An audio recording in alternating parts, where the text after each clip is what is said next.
The reality is that students are going to have access to AI, whether it's on our school devices or on personal devices. And so it's really critical for me to ensure that students know how to ethically use it and safely use AI. We introduce cell phones or apps or anything like that. We've really got to get behind what appropriate usage looks like and ethical usage looks like. And so this fall, I'm spending a lot of time talking to teachers about what that can look like in their classroom for students. And we've come up with just kind of like a stop and go system that but what I've learned through my research and kind of developing myself is that AI, if done right, can be a huge door opening for critical thinking. Because if they don't utilize the prompt correctly or put in the right information, it's only going to spit out the wrong information. And so it's kind of similar to garbage in, garbage out. If they get really good at critically thinking about what they're needing or the task at hand, AI is going to only enhance that. And then they have to determine, is this what I want published or shown or used? Or do I need to refine it a little? I will speak to having been in a curriculum position prior to this. I was able to, when I had a long term sub situation, go into an AI platform that's specifically developed for educators and for students. And I was able to create long term sub plans over the Missouri Learning Standards. So I knew that the information was aligned to the content that we needed to provide for the students. But I didn't have time to sit and write 3 weeks of lesson plans. And in about 10 minutes, I had 3 weeks of lesson plans ready that then I could go and adapt and adjust based on the student or the classroom that I was teaching in, kind of grade level. The other really cool one that I used a lot is when we had coaches. We would have coaches who are like, I'm just struggling with this specific play skill, getting them bought in. And it would create coaching plans in 45 seconds so that they had the ability to kind of go through and look at what they could implement immediately or hand off to an assistant coach and they could start working on skill building.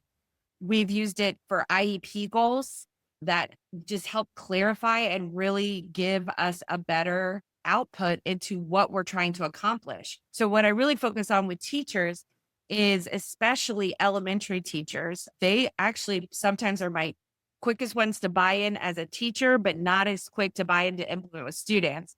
But it can solve so many issues that we spend hours trying to accomplish. So, one of the great tools is that they can put in a text, a third grade reading text, and they have a small group. They break their class in a small group and they need that reading text down to maybe a first grade level or maybe increase to a fifth grade level. But the content is third grade content. And so they need that core content, but the reading level changes.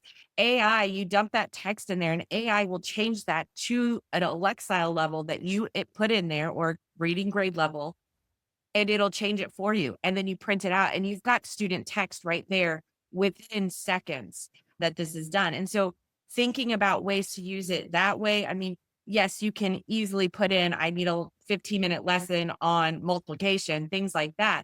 But it really can help when you're trying to differentiate your instruction in ways that we've not ever had those resources, specifically gen ed teachers. And so I really talk to my teachers about using it that way to help them save time in creating resources or other implementations that they just never thought of. I think for rural schools, people joked with me when I took the job at Eminence. They said it's going to be like walking into a 1995. And I said, but all of our students have a computer in their pocket. And in 1995, we didn't even have phones in our cars. And so I talk about how, in rural education and rural areas, it's not that we don't want to jump on and provide these opportunities. It's sometimes about access. And so because of the work that was done trying to get internet access to these rural communities, I think we face just the same issues in this application. I don't know that there's really a difference among the students and the educators who are kind of using it. But in talking with the school board, when we approved the plan, this was one of those topics that there were concerns about. And I do have teachers and board members who think, oh, kids are just going to use this to cheat. And my response to that is this is no different than Googling. It just takes longer to Google it. Our board approved district AI usage plan, and the way that it's a plan that I feel like needs to be approved by the board just because there could be pushback, and I want them to be as educated as anyone else as we start utilizing AI in our school. And so it'll get reapproved next year because this one is very specific to our implementation year.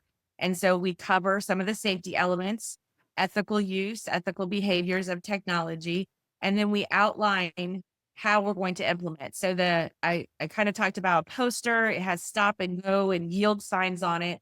So those are the different levels of access and use within the classroom that the teacher will say, okay, we're on a green day, have at it, you're open, or we're on a yield day. So this is all you're going to do within AI.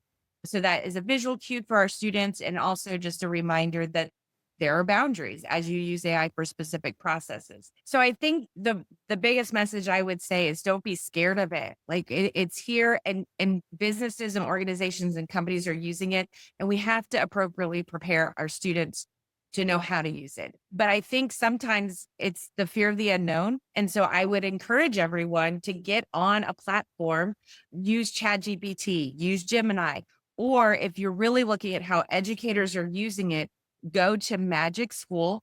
It's a free AI application. Go in there and see the resources that they have created for teachers to use. We work so hard every day and we spend so much time, but are we spending the right time on the right tasks?